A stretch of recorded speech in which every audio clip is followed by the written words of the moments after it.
오늘 말씀 중심에서 빛으로 오신 예수라는 제목으로 하나님 말씀 증거하겠습니다. 교회력에 의하면, 교회 달력에 의하면 지금 우리는 대림절을 지키고 있습니다. 대림절이라고 하는 것은 예수님이 탄생하기 4주 전부터 예수님의 오심을 기다리며 준비하는 기간입니다. 그런데 이 대림절은 우리가 성경적이라기보다는 교회력에 의해서 지켜지기 시작한 그런 절기입니다. 어떤 신학적 사고에서 이게 반드시 우리에게 좀 필요하겠다라고 생각해서 성경을 근거로 대림절을 선포하고 지키기 시작한 거죠. 오늘은 그 대림절의 세 번째 주간입니다.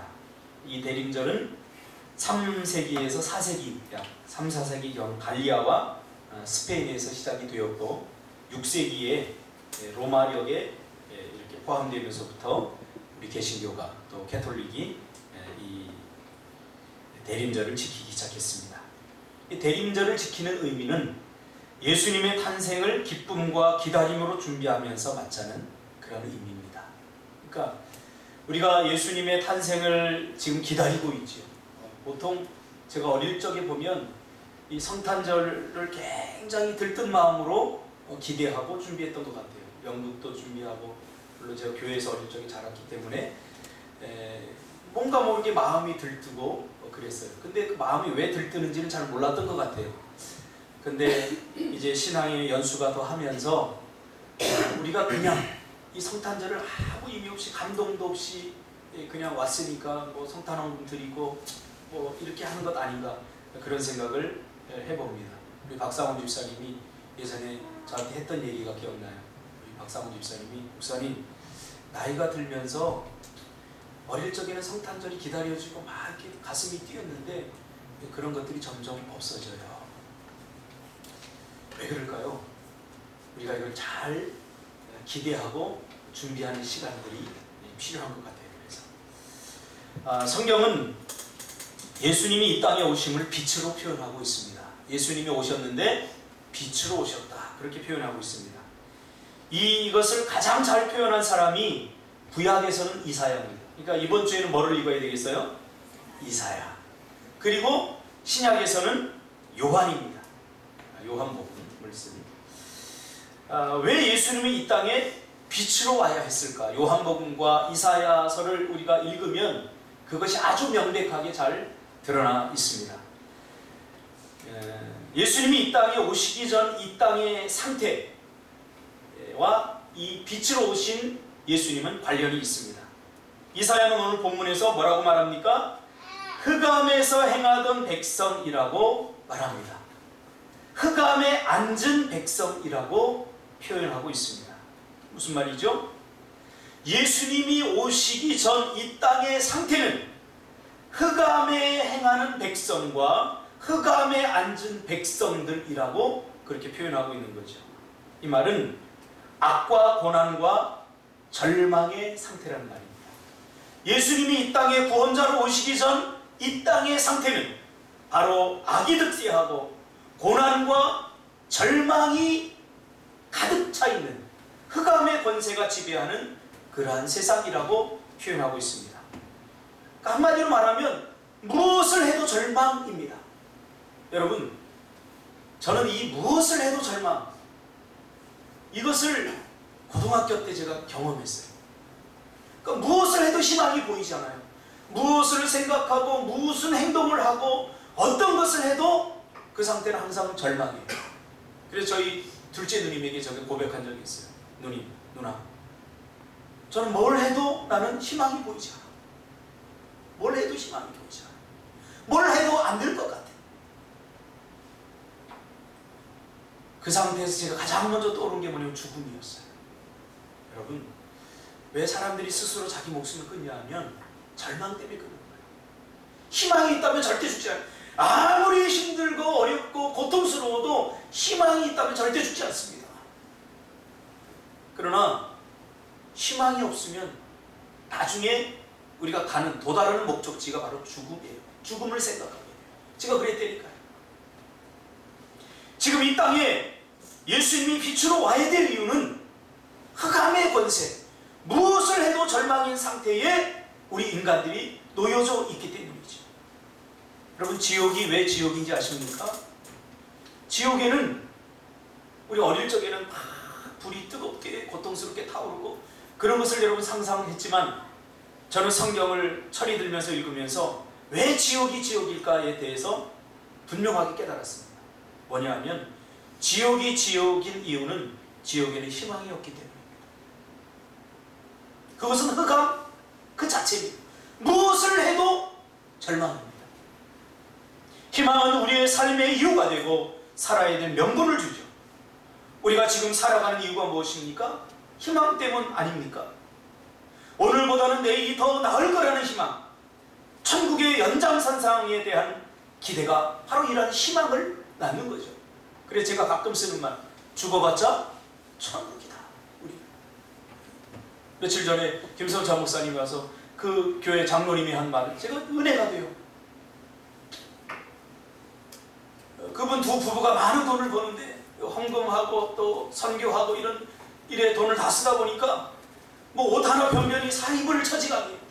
그래서 목사가 그 장로 부부를 보니까 너무 안타까워서 양복점에 데리고 왔대요. 양복점에 데리고 와서, 장로님 이렇게 매일 허름하게 오면 나도 이게 좀 안 쓰니까, 체면이 안 쓰니까 옷 한 벌 사 입으시라. 그러니까 절대 막 안 된다고 그러는 거를 억지로, 이 수염에 힘이 있지 않습니까? 그래갖고 양복 한 벌을 사 입혀달라고. 그러면서 이 장로님이 한 이야기, 제가 참 가슴에 나와요. 목사님, 이러다 천국 가는 거죠. 이러다 천국 가는 거죠. 내가 비록 옷 한 벌 제대로 입지 못해도 난 기뻐요. 이러다 천국 가는 거죠. 이 땅에 무슨 소망이 있겠습니까?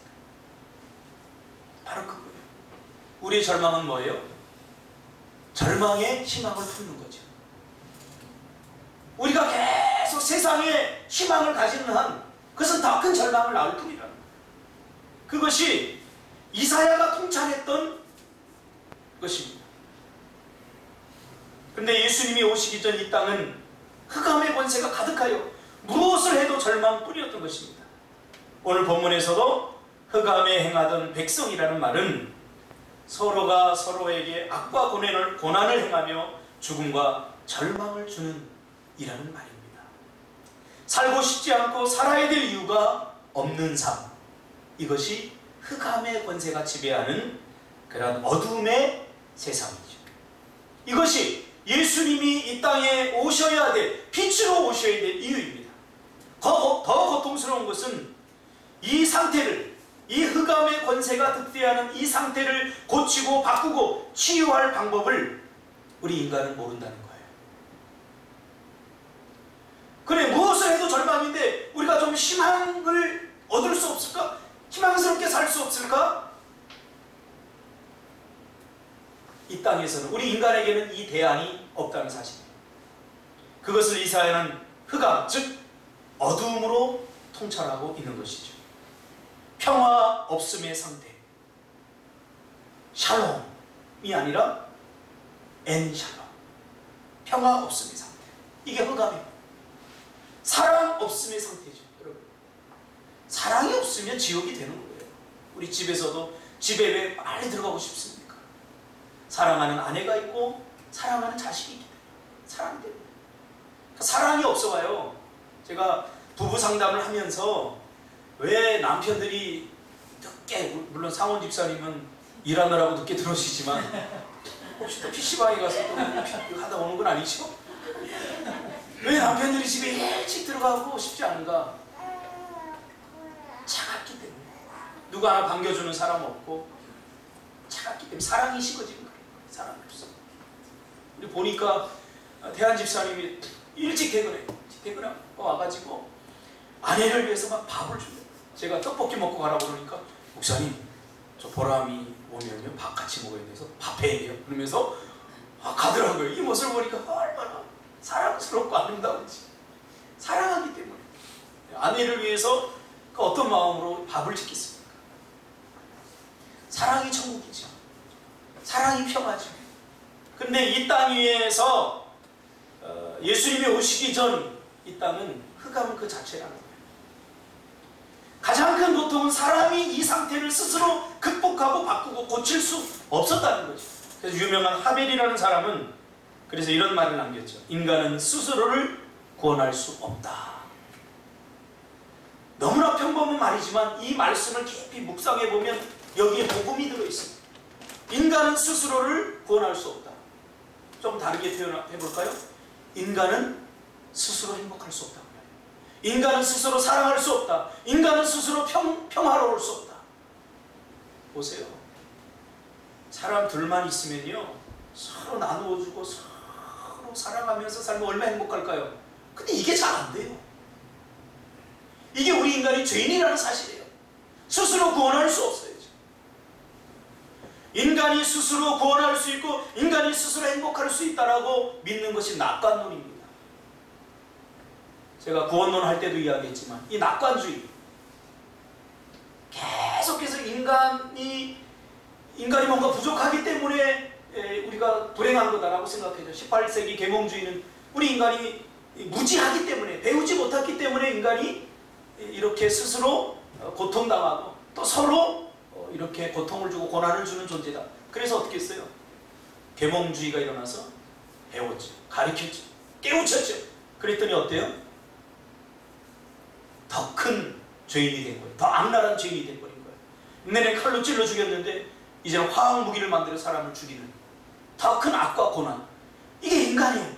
인간이 스스로를 갈고 닦아 봐야 더 큰 죄인이 될 수밖에 없다는 거예요. 이것이 인간이 스스로 인간을 구원할 수 없다는 것입니다. 사람이 이 상태를 바꾸고 고칠 수 있다고 주장하는 것이 바로 인본주의이고 낙관주의입니다.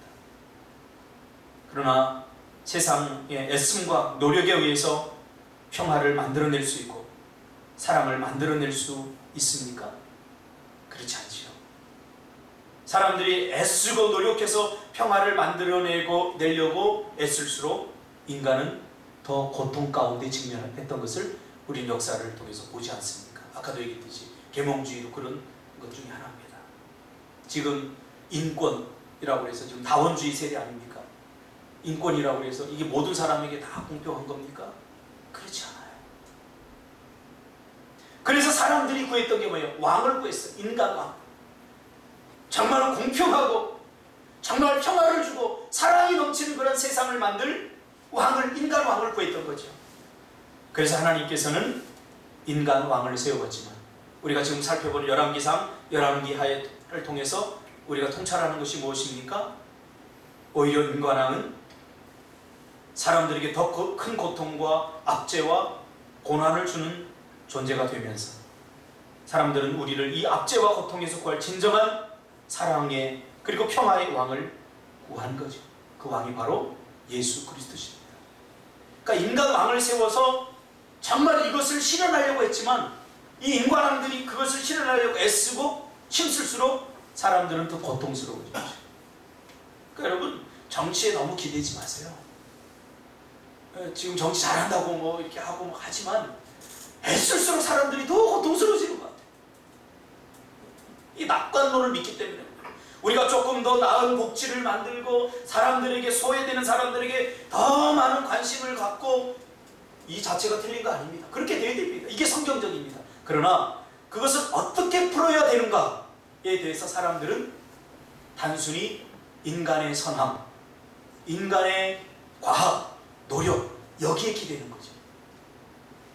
그러나 지금 살펴보는 것처럼 이사야서나 요한이 통찰한 바에 의하면 그럴수록 인간이 이것을 해결하기 위해서 발버둥 치면 칠수록 인간은 더 고통 가운데 직면하게 된다. 이것이 결론 아닙니까? 우리 안에서는 스스로 구원할 수 있는, 스스로 해결할 수 있는 힘이 없다는 거예요. 여러분, 빨리 선언하시기를 주님의 이름으로 축복합니다. 이것을 빨리 알아야 돼요. 영적으로 우리가 언제 철이 드냐면 내 힘, 내 의지, 내 노력, 이것으로 뭔가를 하려고 이 힘으로 예수 믿고 이 힘으로 교회 일하고 이 힘으로 뭔가 신앙생활을 하려고 할 때는 아직도 우리는 야곱의 수준에 머물게 되는 거예요. 야곱이 정말 얼마나 열심히 있는 사람입니까? 자기 스스로 자기 인생의 대안을 마련하려고 발버둥 쳤던 사람입니다. 그러나 그가 깨달은 것이 뭡니까? 빈손이 빈손. 그렇게 해봤자 아무것도 남는 게 없다는 거예요.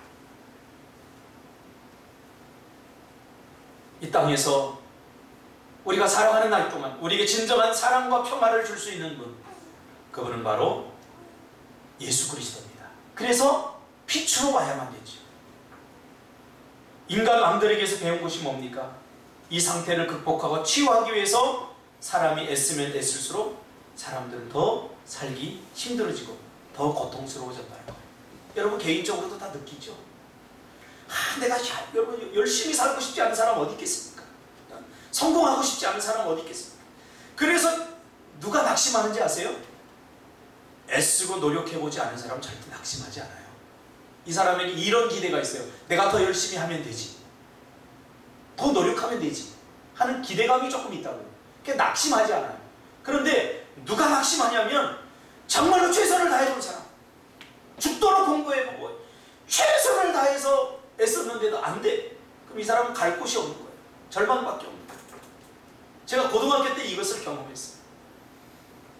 아버지가 일찍 돌아가시고 정말 어릴 적부터 내가 독립을 일찍 해서 최선을 다해서 뭔가 나가 성공하고 싶고 막 애쓰며 살았는데 돌아보니까 갈 곳이 없는 거예요. 친구들은 하다못해 공부 못해도 아버지 부모님이 돈 대줘서 뭐 지방대라도 가고 뭐 이렇게 뭐 지방대 폄하하는 거 아닙니다. 뭐 이렇게 뭐 갈 곳을 찾아가는데 저는 갈 곳이 없어서 공장밖에. 최선을 다했는데 다른 사람 안 잘 때 공부하고 최선을 다했는데 갈 곳이 없더란 말이에요. 여러분 이 절망 한번 경험해 보셨습니까? 이 상태를 이사야 8장은 이렇게 아주 정확하게 통찰하고 있습니다. 인간이 자원과 땅만 굽어보면 흑암이 짙어질 뿐이다. 이 무슨 말이냐면 인간이 이러한 상태를, 행복한 상태를 만들고 평화의 상태를 만들고 사랑의 상태를 만들려고 인간이 모든 자원과 모든 것을 다해서 힘쓰고 애쓸수록 흑암이 더 짙어질 뿐이라는 거예요. 무슨 말입니까? 더 고통스러워지고 더 큰 절망 가운데 빠져들게 된다는 사실입니다.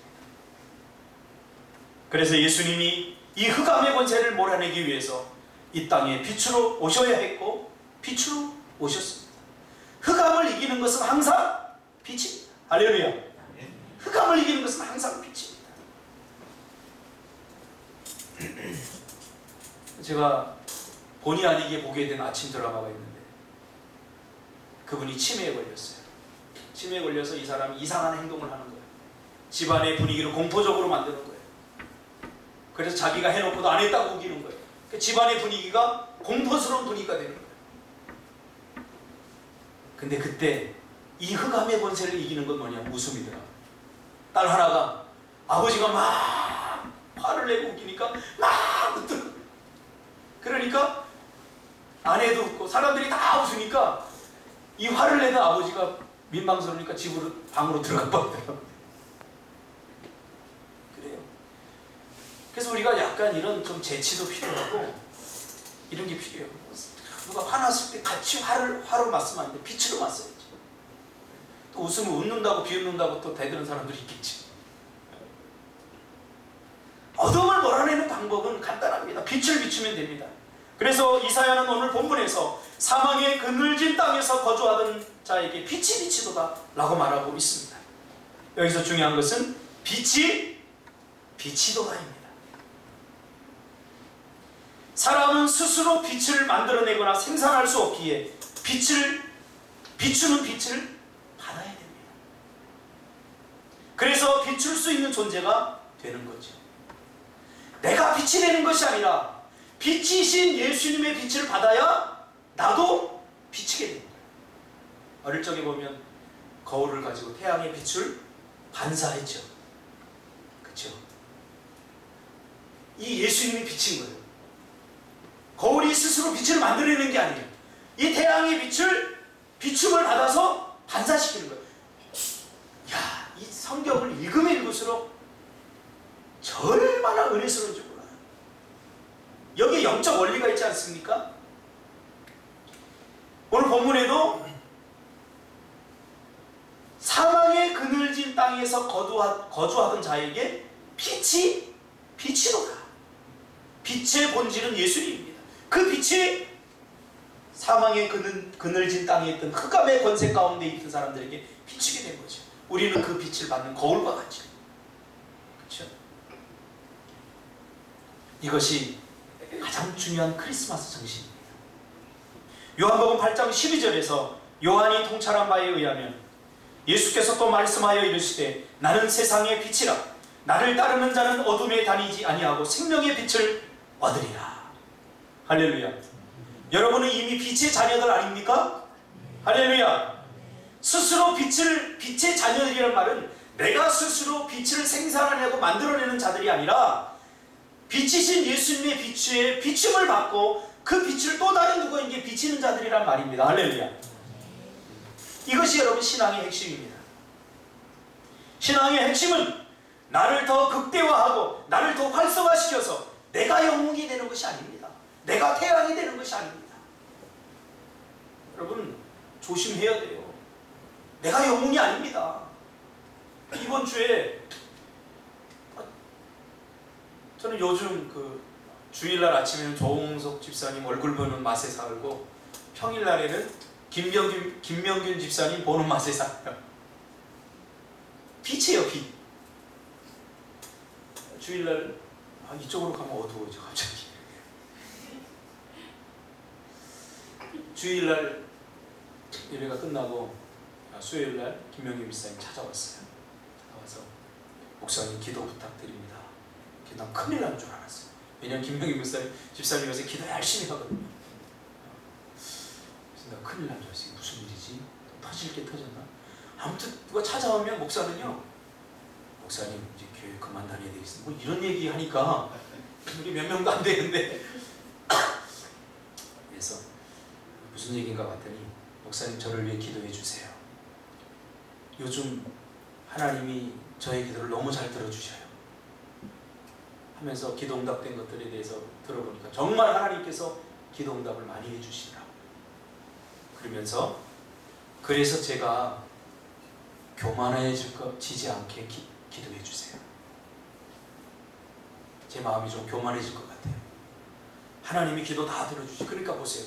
하나님이 기도 다 들어주시고 응답해 주시고 하면 우리가 겸손해지고 하나님의 은혜를 더 찬양할 것 같은데 그렇지 않다는 사실이에요.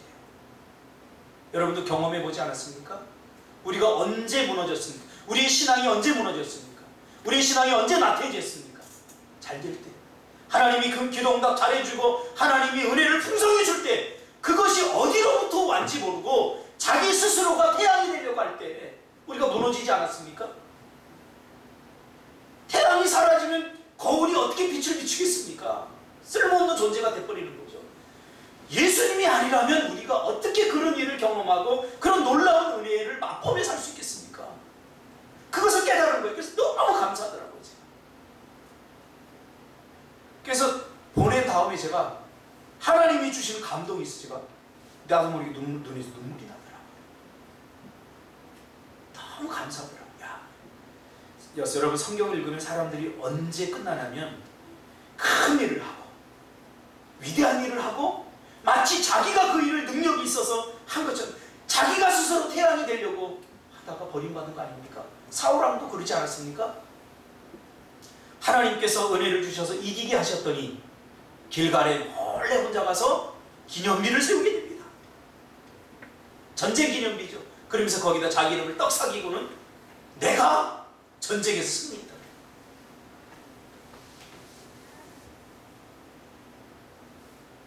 예수님이 빛으로 오셨다는 것, 이것은 우리 때문입니다. 우리 스스로가 빛을 생산해낼 수 없기 때문에. 가만히 있어봐요. 여러분 가르쳐주지 않아도 악을 행하지 않습니까? 우리 이 두 딸이 날마다 싸워요. 아침부터 싸워. 일어나서부터 싸워. 차를 타는데도 한 녀석이 이쪽으로 타면 한 녀석은 이쪽으로 타면 되잖아요. 근데 또 한 녀석이 여기 타면 안에서 야 예원이 저쪽으로 타, 저쪽으로 타. 근데 요 녀석은 또 꼭 그쪽으로 가요.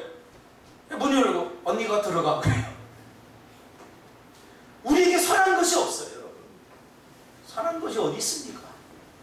누가 가르쳐줬습니까? 그렇게 하라고? 저는 그렇게 가르쳐준 적이 없어요. 날마다 이야기해요. 얘들아, 니네 둘이 행복해지려면, 싸우지 않으려면 일찍 나온 사람이 그쪽에 타면 한 사람이 이쪽으로 타야 돼. 그렇지 않아? 싫어! 그래도 난 저쪽으로 탈 거야. 문이 2개인데도. 여러분, 어린 아이들만 이러나요? 우리가 가진 것 조금만 나누면, 그것이 물질이든 그것이 사랑이든 그것이 관심이든 그것이 시간이든, 우리가 가진 것 조금만 나누면 훨씬 행복해질 수 있습니다. 이게 빛된 삶입니다. 여러분 거 누가 주라고 했습니까? 하나님으로부터 오는 모든 것, 우리가 가진 모든 것이 다 누구 겁니까? 하나님 거 아닙니까? 이것부터 우리가 바로 정립해야 됩니다. 우리가 버는 것, 우리가 가진 건강, 우리 모든 것 다 하나님께로부터 온 거예요. 이거를 반사시켜야 되는데, 유통시켜야 되는데, 이것을 누리지 못하는 사람들이 나누어야 되는데, 그렇지 않고 창고를 자꾸 질 생각만 하고 있잖아요. 창고를 지어서 그게 자꾸 쌓고, 오늘 당장 굶어 죽는 사람이 있고, 오늘 내가 사랑해 이 말 한마디를 살아가는데 자꾸 창고에 쌓고 그거 어디다 쓸 거예요? 오늘 주님이 데려가면 끝 아닙니까? 그런 면에서 저는 너무 행복해요. 재산이 없는 게 너무 행복해요. 우리 자녀들에게도 엄마 아빠 돈 없으니까 니네들이 열심히 해서 니네들 먹고 살아야 된다 이야기예요. 그래서 사도행전 17장 28절에 보면 하나님을 힘입어서만 우리가 살며 기동하며 존재하느니라 라고 말합니다. 할렐루야.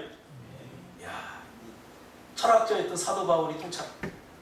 하나님을 힘입어서만 우리가 살며 기동하며 존재하느니라. 빛이신 예수님이 이 땅에 빛으로 오셔서 새 생명을 우리에게 주고 우리의 영적 어둠을 몰아내시는 것입니다. 그래서 예수님이 빛으로 오신 거예요. 예전에 추운 겨울이기 때문에 지금도 못 사는 나라에 가보면, 추운 나라에 가보면 추운 겨울에 뜨거운 태양이 비치면 노인들이나 아이들이 모여서 해바라기를 합니다. 그렇죠? 그 영하의 날씨에 해가 비추는 그 양지에 가보면 따뜻하게 해가 비쳐요. 저도 어릴 때 이 해바라기를 해봤어요. 제가 시골에 살았기 때문에 얼마나 좋습니까? 손은 꼬질꼬질하고 막 얼음에서 뛰어놀다가 유독히 양지 바른 곳이 있어요. 그럼 친구들이 뭐 모여라 그렇게 얘기 안 해도 곳에 모여 있어요. 다 모여 있으면 해가 쫙 지면 앉아 있으면 얼마나 따뜻한지 몰라요. 이게 바로 해바라기죠. 우리도 이 해바라기를 해야 됩니다. 날마다. 내가 빛을 생산해낼 수 있다고, 내가 빛이라고? 아닙니다. 우린 절대 빛을 생산해낼 수 없습니다. 그래서 외부에서 예수님이 빛으로 오셔야만 했습니다. 그러면 어떻게 우리는 이 빛의 비춤을 받을 수 있습니까? 우리는 스스로 분발해서 행복하고 더 도덕적이고 더 나은 삶을 살 수 있다는 낙관론을 버리고, 지금은 내가 더 노력하지 못해서 돈을 요구밖에 못 벌어 불행해. 빚을 갚아야 되는데 돈이 없어서 내가 빚을 갚지 못해. 월급을 더 많이 받지 못해서 그래. 내가 더 노력하고 애쓰고 더 일을 많이 하면 우린 부자가 돼서 행복할 거야. 이게 낙관론이라고 그랬죠. 버려야 돼요. 자기 애씀과 수고와 노력을 포기하고 철저히 주님을 의지해야 됩니다. 철저히 주님의 은혜에 붙들려 살아야 됩니다. 이게 은혜로 사는 삶입니다. 그리고 매 순간 우리가 죄인임을 스스로 인정해야 됩니다. 아무리 우리가 스스로 애쓰고 노력해도 우리는 죄인일 뿐입니다. 그래서 우리는 빛이신 주님의 빛을 받지 않으면 자꾸 어둠 속으로 가려고 하는 속성이 있어요. 자꾸 어둠을 좋아해요. 은밀한 거 좋아하고 자기 자신의 하루의 삶을 오픈하는 거 싫어하잖아요. 왜 떳떳하게 살면 오픈 못합니까? 자꾸 숨기려고 하고 자꾸 감추려고 하고 자꾸 드러내자. 이거 어둠의 권세가 역사하는 거야. 어둠의 권세. 못된 짓은 전부 다 어둠 속에서 하잖아요.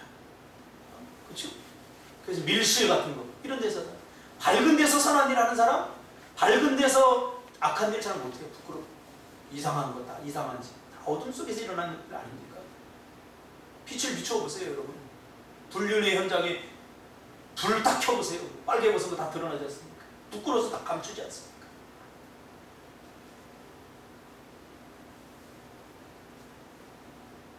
빛으로 예수님이 다 오시니까 다 드러나게 된 거죠. 우리 인간들의 그 죄된 속성들이 만천하에 드러나게 된 거죠. 바리새인 서기관들은 마음속 깊은 곳에 자기들의 본심을 감추고 위선적인 삶을 살았죠. 그런데 빛으로 오신 예수님이 딱 보니까 다 보이는 거예요. 빛은 보니까. 빛은 다 보여요. 그래서 성경을 읽으면 뭐가 생기는 줄 아세요? 통찰력이 생겨요. 굳이 심리학하지 않더라도 성경을 깊이 읽으면 사람의 마음을 길어낼 수 있어요. 제 말이 아니라 성경 말이에요. 잠언에 나오잖아요.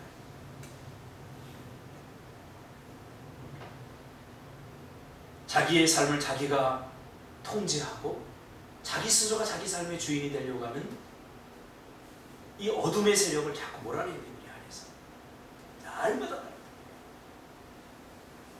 가만히 있으면 아무 상태가 안 되는 게 아니라 가만히 있으면 우리는 어둠의 세력을 자꾸 가게 돼요. 어둠의 세력.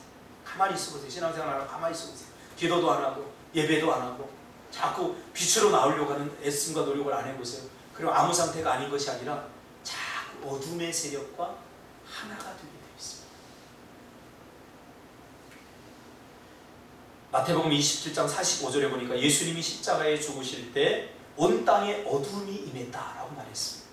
그쵸? 어둠이 빛을 일으키죠. 천지가 진동하고 땅이 진동하고 하면서 온 땅에 어둠이 임했습니다. 뭘 의미하는 줄 아세요? 세상에 빛으로 오신 예수가 어둠 속으로 이렇게 내려간 것은 죄인된 우리를 빛으로 인도하기 위해서 그렇게 했다라고 베드로가 이야기합니다. 제 이야기가 아니에요. 베드로전서 2장 9절에 보니까 그러나 너희는 택하신 족속이요 왕같은 제사장들이요 거룩한 나라요 그의 소유된 백성이 이는 너희를 어두운 데서 불러내어 그의 기이한 빛에 들어가게 하신 이의 아름다운 덕을 선포하게 하려 하시리라. 할렐루야. 여러분은 이미 그리스도의 생명의 빛을 받았습니다. 여러분은 이미 빛의 자녀들이 된 것입니다. 빛의 자녀가 빛을 비추기 위해서는 어떻게 됩니까? 빛이신 예수 그리스도의 빛을 날마다 받아야 됩니다. 내가 만들려고 하지 마세요. 이 원리를 빨리 깨달았으면 좋겠어요. 우리는 이 빛을 이제 다른 누군가에게 비추는 삶을 살아야 됩니다. 이것이 성탄의 정신입니다. 그래서 예수님이 이 땅의 가장 낮은 자의 모습으로, 가장 어린 아이의 모습으로, 무력한 모습으로 이 땅에 오셨어요. 예수님의 탄생이 슈퍼맨처럼 나타나야 되는 거 아닙니까? 짜잔 하면서 막 후 불면 날아가 버리고 손 한번 휘두르면 막 산이 막 터져버리고 이렇게 능력자의 모습으로 온 게 아니라 예수님이 정말 무기력하게 아무것도 하지 못할 자의 모습으로 오신 이유가 뭔지 아십니까? 빛으로 오셨기 때문에. 하나님이신 아버지의 도움이 없이는 예수님조차도 이것을 행할 수 없기에 예수님이 이 땅에 그렇게 낮은 자의 모습으로 오셨고 또 예수님, 신인 예수님도 이 땅에서 기도하셨어요. 자기 잘남 다 내려놓으세요. 내가 뭐 자기 애씀, 수고 이걸로 승부하려고 보지. 물론 열심히 해야 됩니다. 열심히 해야 되지만 이것에 희망을 두지 말라는 거예요. 얼마나 많은 이 땅의 젊은이들이 어제도 제가 어떤 TV 틀어보니까 노래 그 뭐 200명 뭐 이렇게 뭐 하면 되는 그 나오더라고요. 근데 그 어떤 청년이 노래 부른다고 저도 이제 찬송가 듣다가 눈물 흘려야 되는데 그 노래 듣다가 나도 모르게 눈물이 나더라고요. 이 요즘 젊은이들 88세대 젊은이들 희망 없는 젊은이들에게 마음을 위로하고 막 다시 시작하자. 다시가 없으니까 우리가 힘든 거 아닙니까? 한 번밖에 없어요. 다시 기회가 주어집니다. 주님은 날마다 기회를 주시잖아요. 그러니까 세상의 논리에 빠지면 날마다 절망입니다. 주님은 날마다 기회를 주시니까 뭐든지 하세요. 뭐든지 하세요. 참, 왜 망설이십니까? 왜 두려워하십니까? 왜 이렇게 빨리 늙어지셨습니까? 하세요. 죽어봤자 천국이고 이러다 천국 가는 거예요.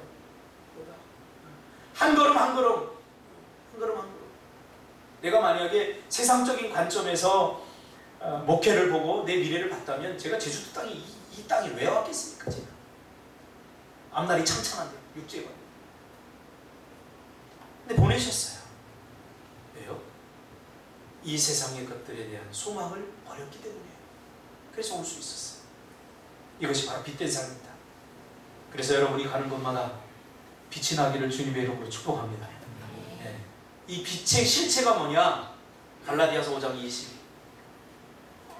몇 절이죠? 나이가 드니까요. 갈라디아서 5장 22절. 성령의 열매입니다. 빛의 실체.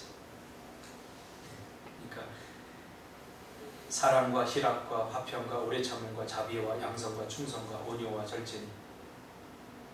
준석 집사님 마음에 이 빛이 가득하기를 주님의 이름으로 축복합니다. 그러면 저 사람이 가는 곳에 사랑, 희락, 화평 이 빛이 비춰지지 않겠어요? 다 밝아지겠죠. 밝아지겠죠. 표정이 달라지겠죠. 그렇죠? 이걸로 승부해야죠. 이걸로 승부해야죠. 우리는 빛 대신 주님에게서 오는 이 빛의 실체를 가지고 아직도 어둠의 권세에 있는 사람들에게 여러분 가시기를 바랍니다. 갈라디아서 5장 22절 제가 읽어드리고 마치겠습니다. 오직 성령의 열매는 빛의 실체입니다. 사랑과 희락과 화평과 오래 참음과 자비와 양선과 충성과 온유와 절제니 이 같은 것을 금지할 법이 없느니라. 주님 고맙습니다.